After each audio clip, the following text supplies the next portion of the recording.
Espresso. It is the foundation of almost every coffee drink on this list. A small, concentrated shot of coffee made by forcing hot water through finely ground beans under high pressure. The result is intense, thick, and topped with a thin layer of golden foam called crema. Espresso originated in Italy in the early 1900s and was designed for speed. The word itself means pressed out or fast in Italian. On its own, it is strong and bold, meant to be drunk in just a few sips. Americano. An Americano is simply espresso diluted with hot water. It has the same strength level as a standard drip coffee but a completely different flavor profile. The espresso is pulled first, and the hot water is added after, which preserves the crema on top. The name comes from American soldiers stationed in Italy during World War II who diluted espresso to make it taste closer to what they were used to back home. Macchiato. The word macchiato means stained or marked in Italian, and the drink lives up to that name. A traditional espresso macchiato is a shot of espresso with just a small dollop of steamed milk on top, barely enough to soften the edge of the espresso without changing it much. It sits somewhere between a straight espresso and a cappuccino. What most coffee chains sell as a macchiato is a much larger, layered drink that has very little in common with the original. Cappuccino. A cappuccino is built on equal parts, 1 part espresso, 1 part steamed milk, and 1 part milk foam. That balance is what defines it. The foam on top is thick and dry, not silky, which gives each sip a light, airy texture followed by the strength of the espresso underneath. In Italy, cappuccinos are traditionally a morning drink and are rarely ordered after noon. The name comes from the Capuchin friars,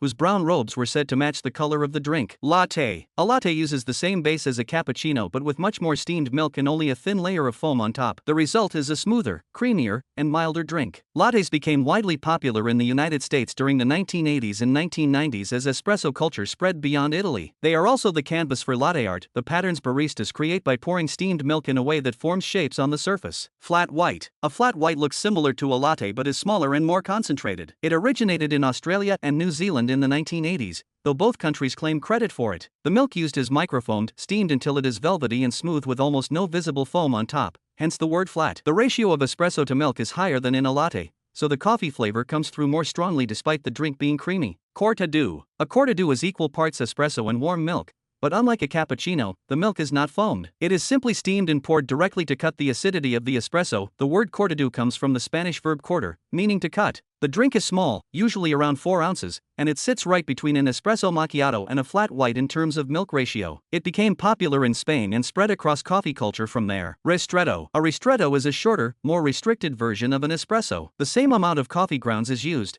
but less water is pulled through them. The result is even more concentrated than a standard espresso, but paradoxically it tends to taste sweeter and less bitter because only the early, more complex compounds are extracted. Some baristas consider it the purest expression of a coffee bean's flavor. It is not widely ordered by name outside of specialty coffee shops, but it is used as the base in some high-end drinks. Long black. A long black is the opposite of a ristretto in terms of size. It starts with hot water in the cup, and then a double shot of espresso is poured over it. This method preserves the crema on top, which is one reason it is preferred over an Americano by those who care about texture. The drink is common in Australia and New Zealand and tends to have a slightly more intense flavor than an Americano due to the order in which the liquids are combined. Mocha. A mocha combines espresso with chocolate, steamed milk, and usually whipped cream on top. It blends the bitterness of coffee with the sweetness of cocoa in a way that makes it one of the most approachable drinks for people who are new to espresso. The name comes from the port city of Mocha in Yemen, which was historically one of the most important centers of coffee trade in the world. The connection to chocolate likely comes from the naturally chocolatey flavor of the beans that passed through that port centuries ago. Affogato. An affogato is not quite a drink and not quite a dessert, it sits comfortably in between. A shot of hot espresso is poured directly over a scoop of vanilla gelato or ice cream, and the two combine as the heat slowly melts the cold. The contrast of temperatures and flavors is the entire point. It is an Italian tradition, typically served after a meal, and requires almost no preparation. The name means drowned in Italian. Cold brew. Cold brew is made by steeping coarsely ground coffee in cold or room temperature water for anywhere from 12 to 24 hours. No heat is ever involved in the process. The slow extraction produces a coffee that is naturally smooth, low in acidity, and slightly sweet compared to hot brewed coffee. It is served over ice and can be diluted with water or milk. Cold brew became mainstream in the 2010s and is now one of the fastest growing coffee categories globally. Nitro cold brew. Nitro cold brew starts as regular cold brew, but it is then infused with nitrogen gas and served on tap, much like a draft beer. The nitrogen creates tiny bubbles that give the drink a thick, creamy texture and a cascading visual effect when poured. It requires no ice and no milk to feel rich and smooth. The experience of drinking it is noticeably different from regular cold brew,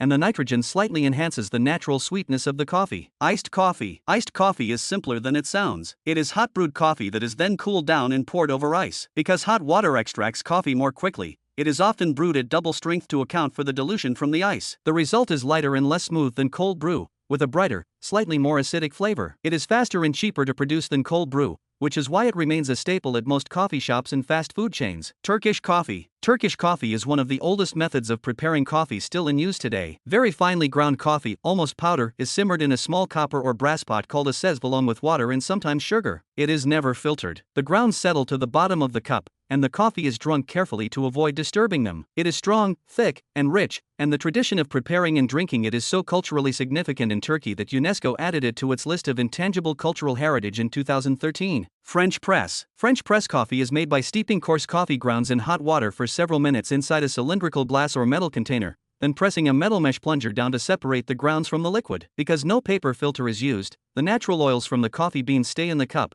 giving the drink a heavier body and a richer, more complex flavor than most other brewing methods. It is a popular choice for people who brew coffee at home and want control over the process without expensive equipment. Pour over. Pour over coffee involves slowly pouring hot water over ground coffee placed in a filter above a cup or carafe. The water drains through by gravity, and the brewer controls the speed, temperature, and pattern of the pour to influence the final flavor. It is precise by nature and rewards patience. The method highlights the individual characteristics of a specific bean more clearly than almost any other technique, which is why it became central to the specialty coffee movement. Different devices like the Chemex V60 and Kalita Wave each produce slightly different results depending on their shape and filter type.